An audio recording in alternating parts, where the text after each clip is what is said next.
बड़ा सूक्ष्म विषय है आश्रय। गुरु कृपा से बहुत सरल है और स्वयं से बहुत कठिन है। आश्रय दाता कृपा करके हमारी ममता और अहमता को विशुद्ध करके पूर्ण अपने में लगा लेते हैं। हमारी सामर्थ्य नहीं कि हम पूर्ण समर्पित हो सके। चाहे कोई कितना भी उत्तम साधक हो, चाहे कितनी ऊंचाई पर वो स्थिति में पहुंच रहा हो, पर सूक्ष्म अहम बना रहता है। यह अनुभव की बात है। जब प्रभु अनुभव कराते हैं ना, तब अनुभव होता है अहम। भक्ति का भी अहम होता है, भजन का भी अहम होता है, समर्पण का भी अहम होता है। बड़ा सूक्ष्म है। और किसी भी तरह का अहम होना दैन्यता में बाधक है, और दैन्यता के बिना विशुद्ध प्रेम रस का रसास्वादन नहीं होता हमारे प्रेम मार्ग में। ज्ञान मार्ग में जब तक प्रकृति राज्य से मिला हुआ कोई भी अहम भाव है, तब तक उस स्वरूप का अहम का साक्षात्कार नहीं कर सकता।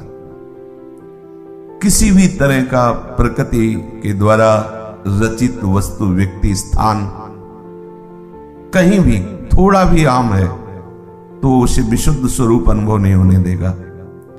चाहे ज्ञान मार्गी या भक्ति मार्गी उपासक, दोनों के लिए अहम बहुत बड़ा शत्रु है।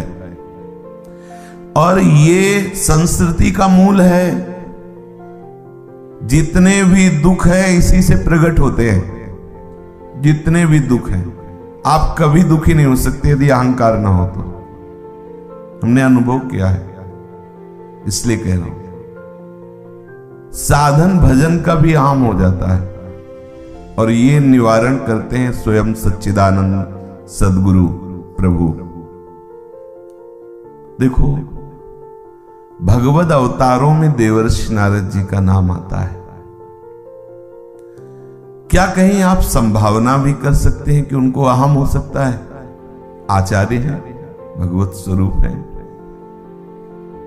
लेकिन अचानक वृत्ति उदय होती है जब बहुत काल तक समाधि अवस्था को प्राप्त है, हरि स्मृति में डूबे हुए हैं, और काम अपना पूरा वैभव प्रकाशित करता है। लेकिन नारद जी के हृदय में काम का प्रभाव जब नहीं पड़ता, और काम सामने से आके साष्टांग दंडवत होता और कहता है, ये मलय मारुत, बसंत ऋतु, अप्सराएं, गंधर्वों का गान और हमारी सारी चेष्टा व्यर्थ गई। प्रभु, आपके ऊपर इनका कोई प्रभाव नहीं पड़ा। हमने ऐसा नहीं देखा। भगवान शिव भी क्रोधावेश में हो गए। अगर हमारा प्रभाव उन पर नहीं पड़ा काम का, तो क्रोधावेश में हो गए। लेकिन भगवान, आप में कोई प्रभाव नहीं पड़ा। आप नाराज भी नहीं हुए। बलिहारी है आपके चरणों की। अब नारद जी को भी पता नहीं चला, और यहां अहम जागृत हो गया। और कई बार चर्चा में हुआ कि भगवान ने कैसे उस अहम का निवारण किया। इतना समर्पित महापुरुष भी अपने इष्ट को साफ दे देता है। देखो, अहम का तांडव देखो, अहम का विचित्र प्रभाव देखो। सामने वो आराध्य देव हैं जिनके बिना वो जी नहीं सकते, जिनके लिए हर समय गुणगान करते हुए, श्री चरणों का आश्रय लेते हुए पुलकित रहते हैं देवर्षि नारद जी। वो कहते हैं, आप हमारे साथ ऐसा व्यवहार किया। व्यवहार शब्द आराध्य देव से भी व्यवहार की आकांक्षा, गुरुदेव से भी व्यवहार की आकांक्षा। देखो, कितनी बड़ी चूक हो गई कि अपने प्रीतम को शाप दे दिया, और प्रभु ने उस शाप को अंजुली बांध के स्वीकार किया। तब हरि माया दूर निहारी, तहा न रमा न राजकुमारी। देवर्षि नारद जी को जैसे कोई सो कर जगा हो, चरणों में गिर गए, प्रभु गलती हो गई। अब आप विचार कीजिए, क्या देवर्षि नारद जी साधक हैं, लेकिन आश्रयदाता का ऑपरेशन यहां भी चालू है। इतनी ऊंचाई पर अहम का कैंसर कोई छोटा मोटा नहीं है। ऐसा मत मान लेना कि हो गया ऑपरेशन, अब हम तो अहंकार रहित हो गए। वो आम ही बोल रहा है। ये ऐसा सांप है कि सांस साध लेता है और काफी समय तक लगता है मर गया, लेकिन चूक हमसे हो सकती है, चतुर शिरोमणि आश्रयदाता से नहीं। वो ऐसे देखते रहते हैं, 2-4 बार में नहीं फुसकार हुआ तो जानते नहीं कि वो मर, ऐसे फिर 10-20 बार मारते हैं। तब हमें समझ में आता है कि अभी तो जिंदा है। अपनी बात कह रहा हूं, अपनी। लगता है कि आम नहीं है, क्या आम? अब जीवन भर आम ही चलता रहेगा क्या? अब तो आप ही हो। जब वो दिखाते हैं तो लगता है नहीं है, अभी है। तब फिर होता है प्रभु कृपालु, कृपा करो। फिर प्रश्न उठता है कितना है ये आम, कब तक चले गए? तो इसकी भी कोट ही होती है। गरुण जी को मोह हो सकता है क्या? अरे कोई तो ध्यान करता होगा, प्रभु तो साक्षात सवार होते हैं और अपनी ध्वजा पे इन्हीं को विराज, गरुण ध्वज भगवान को कहा गया।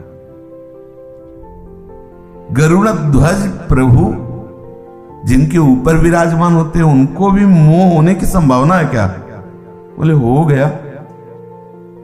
कागभूषुंड जी के समागम से ज्ञान शिरोमणि गरुण जी का मोह नष्ट होता है। गरुण महाज्ञानी गुण राशि। इसलिए हमारे बिना सदगुरु श्री हरि की कृपा के कोई पूर्ण निर्विकार नहीं हो सकता।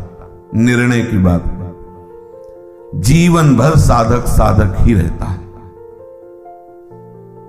पूर्ण होते हुए भी अपूर्ण रहता है। ज्ञान होने पर भी वो किसी कोने में खाली रहता है। तभी अगाध ज्ञान संपन्न श्री हरि का आश्रय रहता है। पक्का पूरा जीवन लगता है अगर हरि न समझाते तो ये बात तो हम समझ ही नहीं पाते। हरि अगर हमारी कमी न दिखाते तो हम समझ ही नहीं पाते कि कमी है। सच्ची मानिए, बिना भगवद आश्रय के पूर्ण कोई नहीं हो सकता।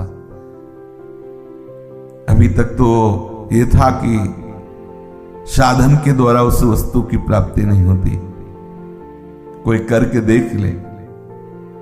अब आज ये बात है कि साधन में इतने सामर्थ्य ही नहीं है कि अहंकार को जड़ से नष्ट कर दे। खुली बात, बिना भगवद आश्रय के इसका नाश नहीं हो सकता। अहम का ये बना ही रहता है। जब तक अहम है तब तक आग्रह है, आग्रह है तो बगल में दुराग्रह है, और आग्रह दुराग्रह है तो कहां शांति है, कहां विश्राम है। पक्का समझो। इसलिए कहीं ना कहीं ये माया ऐसे थोड़ी है। अक्रूर जैसे महापुरुष को भी समंतक मणि में आकर्षित कर देती है। विश्वामित्र जैसे महान ज्ञान संपन्न महात्मा के हृदय में मेनका अप्सरा का आकर्षण पैदा कर देती है। बड़े बड़े महाभागवत जन इसीलिए दैन्य होकर प्रभु के चरणों में अपने तन मन प्राण समर्पित किए रहते हैं कि एक ही स्थान है जहां माया का प्रभाव नहीं पड़ सकता। अन्यथा आप आश्रय लिए थोड़ा हटे, छाया से वृक्ष की जैसे हटे तो धूप लगेगी ना, थोड़ा भी हटे तो आपको माया अपने चपेट में तापित कर देगी जरूर। क्योंकि ये सब महान भक्त ही हैं, गरुण जी, देवर्षि नारद जी और भी।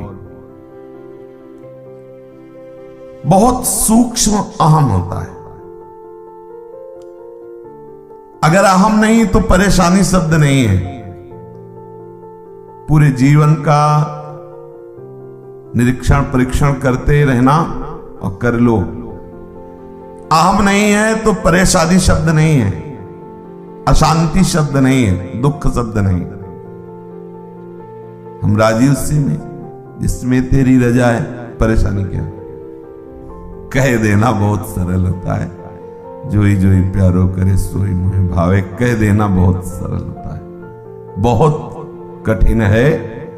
कब तक? जब तक अहम देवता है। पता नहीं चलता है कि सांप मर गया, लगता है बहुत दिनों तक ये वैसा अजगर है कि सांस साध लेता है और लगता है मर गया। पर जब हरि फिर उसे छेड़ते हैं तब पता चलता है कि नहीं, अभी तो पूरा का पूरा जिंदा है। ये लहर लेता रहता है। सांप में एक लहर उठती रहती है, जहरी विषैली जहर। हरि ही निपाटते हैं। इसलिए कह रहा हूं, बिना हरि आश्रय के काम बनने वाला नहीं है। इसलिए आश्रय ले लो, भटको मत।